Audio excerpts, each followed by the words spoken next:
està el poble de la Ràpita. És un poble d'uns 1.200 habitants de la comarca del Penedès.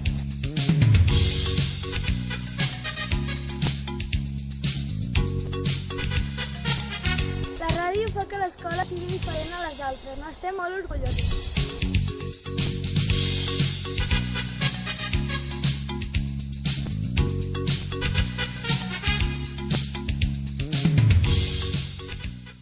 Aquest any Ràdio Ràpia fa 25 anys i nosaltres ho volem celebrar. Ràdio Ràpia, un estil de ràdio. Fem ràdio cada migdia i participem tots els alumnes des de P3 fins a 6è. Hola, molt bon dia a tothom. Som els nens i nenes de cicle superior. Ara comença el magatzin Rapitenc. Avui estem la Lluc, l'Eric i la Lorna. Els tècnics som de 5è i 6è. Nosaltres controlem els aparells i som els responsables de l'emissió. Ens podeu sentir en directe des de FM o per internet. Si veniu a l'escola ens sentireu pels passadissos. La ràdio emet a diari. Qui coordina tot el projecte és la comissió de ràdio, formada per mestres i alguns alumnes de cicle superior. Cada divendres a migdia en fan el seguiment. Des de la comissió de ràdio, la feina més gran la tenim a principi de curs, que és organitzar tot el tema dels aparells que farem servir, però organitzem els calendaris de tècnics i aprenents, pengem els programes en diferit al blog perquè els pugueu escoltar per internet, els dels alumnes, que també venen 3 dies a la setmana, i ara també, aquest any estem amb els 25 aniversari, totes les activitats que farem especials doncs, també les organitzem des de la comissió. Anem a veure com es treballa a la comissió de ràdio. Em sembla que és per aquí. Fa molts anys que es fa ràdio a l'escola i el motiu de per què continuem fent ràdio penso que són molts. Primer de tot, perquè fent ràdio a l'escola ens ha permès treballar les noves tecnologies i a partir de la ràdio hem treballat el vídeo, hem treballat històries d'informàtica, o sigui, hem anat ampliant una mica aquest tipus de treball.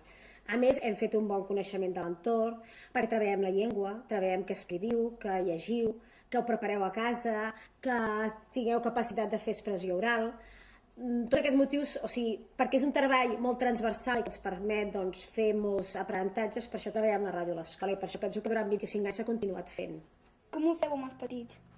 Amb els petits no fem guions de ràdio escrits com feu vosaltres, però sí que preparem una conversa, sempre relacionat amb coses que hem viscut a l'escola, amb coses que potser han viscut ells a fora de l'escola i volen explicar a la ràdio, expliquem alguns contes de les que expliquem a l'aula, però ho fem tot mitjançant una conversa. Entrem a l'aula de P5. Així veurem com preparen els programes els alumnes d'infantil. El dilluns que ve, a la ràdio, m'hi aportaré. Les fotos. Això és com un premi, oi? Sí. Li tocarà. Mira, m'emportaré a l'Oriol, a la Jana i al Fatim. D'acord? Què podríem explicar a la ràdio que ha passat aquests dies? El carnaval. El carnaval. Molt bé. Per exemple, tu, Oriol, que has d'anar a la ràdio, vine cap aquí. De què t'has disfressat aquest carnaval? De Spiderman. La Jana de què s'ha disfressat? De princesa. Qui posem a l'agenda? Dilluns farem ràdio. I per què ho posem a l'agenda? Perquè els pares ho sapiguin i vagi per la porta exacta i qui va a la ràdio. Perquè els pares ho sàpiguen i ens vinguin a escoltar, si poden. Molt bé! Tornem a connectar amb la comissió de ràdio. A part de ràdio, fem vídeo i fem tallers d'imatge. Llavors, els de ràdio el que fan és un grup barrejat 5è i 6è, en el qual es preparen els dos programes que s'emetran a la setmana, amb un programa que es diu Magatzin Rapitenc, en el qual hi ha entrevistes, hi ha receptes, hi ha una radionovel·la, hi ha reportatges, hi ha una mica diferents tipologies de programes. Llavors el que es fa és això, grups de 3 o 4 van preparant el programa, fan el guió, busquen la informació, l'elaboren, reparteixen les tasques a l'hora d'emetre'l, i després Ens desplacem a una de les aules de primer on l'Anna, la mestra i 3 alumnes preparen el programa. Fem el taller de carnaval? Sí. Sí? Quins tallers vam fer? A veure si te'n recordes. Què vam fer? Un barret que tenim que posar confeti. Molt bé, omplíem molt confeti a un iron fix que després el podíem enganxar a la paret i així vam decorar totes les parets, oi que sí? Vam anar a la sala d'ordinadors. De música. Un de música. Què fèiem? Amb la Pilar, que fèieu ritmes. Sí. La batucada, oi que sí? Quin més? Doncs ara tot això ho explicarem al guió. Anirem escrivint tot el guió i anirem explicant els tallers que vam fer. D'acord? Qui parlarà primer? El David parla primer. Vinga, el David. Ens explicarem. Comencem. Hola, som els nens i nenes de primer A. Després diem la nostra classe es diu les guitarres elèctriques. Avui fem la ràdio, el Joan, l'Arnau i el David. D'acord? Anem a segon, on fan un treball similar. Va, veniu cap aquí. Hem de començar a parlar per la ràdio i llavors, primer de tot, ens hem de saludar i hem de dir qui som, oi, Jordi? A veure, què direm? Hola, bon dia. Doncs escrivim. Hola, bon dia. Què més direm? Som la classe de segon. Som la classe... Hem vingut a parlar per la ràdio el Jordi, la Carlota i jo, el Biel. I la música la posarem més tard. Va? Després de parlar 2 vegades cadascú, posarem la música. Avui anem a l'escola vella i ho fem amb els mestres que van iniciar el projecte. En Roderic Villalba i el Salvador Bové són els 2 mestres que van impulsar fa 25 anys que es fes la ràdio a l'escola. La Lourdes Ventosa va vindre al cap d'uns anys, però de seguida es va il·lusionar amb la proposta. Feia anys que fèiem treball sobre premsa i ràdio i vam pensar que seria una bona idea proposar de fer una emissora de ràdio escolar. La resta de mestres els va semblar una bona idea i l'any 1990 ja vam posar en marxa l'emissora. Per què el nom de Ràdio Ràpia? Bueno, el nom de Ràdio Ràpia es va posar perquè el poble, la Ràpita, la gent del poble li diu la Ràpia. I aleshores, doncs, esclar, el nom del poble, Ràdio Ràpia. Us va costar convèncer els pares, els altres alumnes i els altres mestres per poder tirar endavant la vostra idea? No ens va costar gaire perquè era un projecte molt engrescador i els mestres que hi havia llavors a l'escola doncs, també estaven una mica també tocats del bolet com nosaltres i ho van acceptar de seguida. Sobretot la il·lusió per part dels mestres, la il·lusió per part dels alumnes, dels pares que esperaven els alumnes amb la ràdio engegada al cotxe per escoltar-los, tot. Era les ganes de preparar els programes, la il·lusió de fer-ho, la comissió de ràdio, els tècnics que en volien aprendre. Com vau fer que es corregués la Ràdio Ràpia? Doncs mira, vam anar a parlar amb els mitjans de comunicació d'aquí de la comarca. En aquella època hi havia un setmanari, el 3 de 8, que encara hi és, i una emissora de televisió que era Penedès Televisió. Ens van fer uns reportatges i també vam contactar amb el canal 33, que també ens van fer un reportatge. Sabem que vau guanyar alguns premis. A veure, entre molts vam guanyar diversos reconeixements del Departament d'Ensenyament, però així com a molt importants teníem l'any 94 ens van concedir per part del Departament d'Ensenyament un ajut per a la realització d'experiències escolars en el camp d'audiovisuals.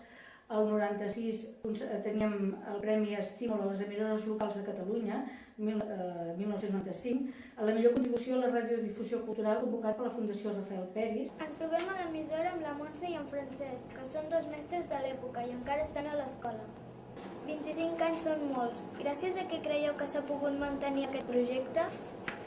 Doncs gràcies als mestres, primer de tot, els mestres que van començar la ràdio i els mestres que l'han continuat. Gràcies a la comissió que van potenciar, que han anat portant propostes i també doncs, a tots els mestres que s'han anat afegint a aquest projecte. És un projecte que dona singularitat a la nostra escola. Ha canviat Ràdio Ràpia a l'escola al llarg d'aquests anys? Aviam, Ràdio Ràpia, des que va començar fa 25 anys, doncs primer van començar a fer-ho en un espai que era un laboratori petit.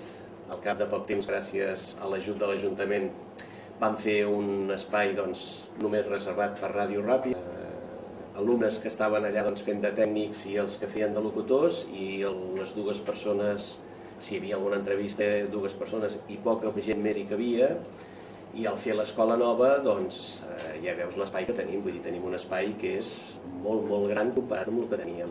Altres canvis que hi ha hagut durant aquests 25 anys ha sigut la tecnologia. Vull dir, abans s'emetia per FM, avui en dia encara se segueix emetent per FM, però a més, clar, vull dir, hi ha hagut internet per entremig, llavors doncs cada dia el programa es pot escoltar per internet. La música de la sintonia, qui la va fer?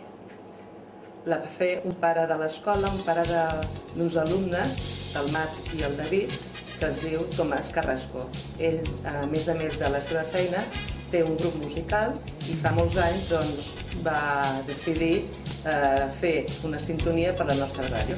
Actualment encara és la mateixa i ell és qui la va gravar i qui la va fer. Tens algun record especial de Ràdio Ràpia?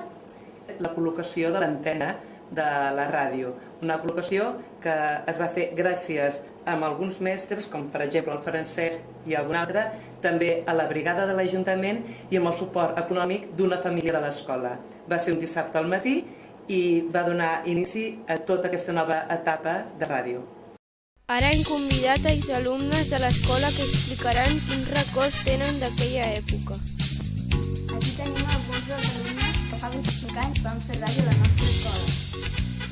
Tots trobem que són pares, mares, alumnes actuals. Recordeu com vau preparar els programes i l'emissora?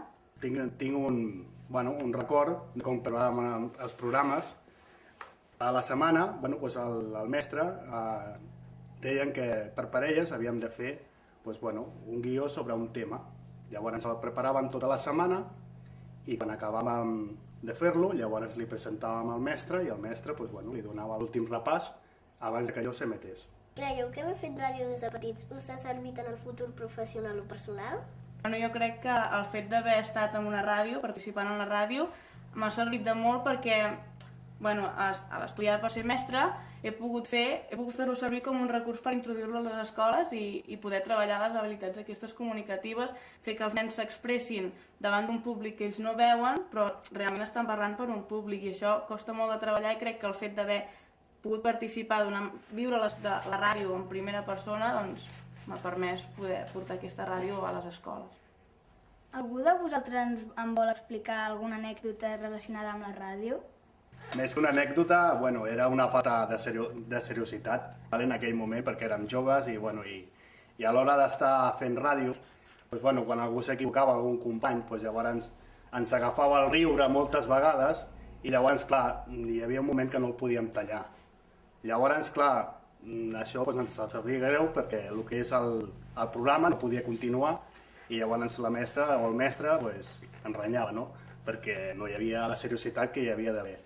Nosaltres vam estar un parell o 3 anys fent un programa voluntari, per dir-ho així, i fèiem des d'imitacions, tipus d'humor i això, i era una manera diferent de fer ràdio i desmarxar-te una miqueta del que era la ràdio seriosa i això, sense passar-se, perquè hi havia unes normes, però reiem molt i valia la pena perdre aquesta, no perdre, sinó guanyar aquest temps, per dir-ho d'una manera.